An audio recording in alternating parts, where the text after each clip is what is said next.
Sikop sa gipahigayong drug buybust operation sa Isabela Police Drug Enforcement Team ang usa ka lalaki sa Purok 2, Barangay Camporna, Isabela City sa probinsya sa Basilan. Giila ang drug suspect sa tawag nga alias Untal Arman nga residente sa nahisgutang lugar. Nakuha sa posisyon ni Arman ang assorted sizes sa sachet nga adunay sulod nga gituuhang shabu.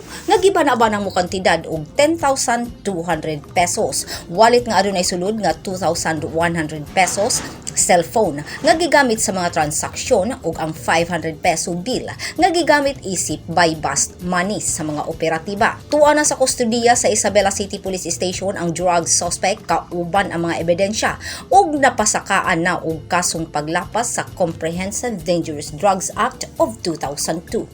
Grace Alcunaba, Newsline Philippines, Basilan Province. Stay safe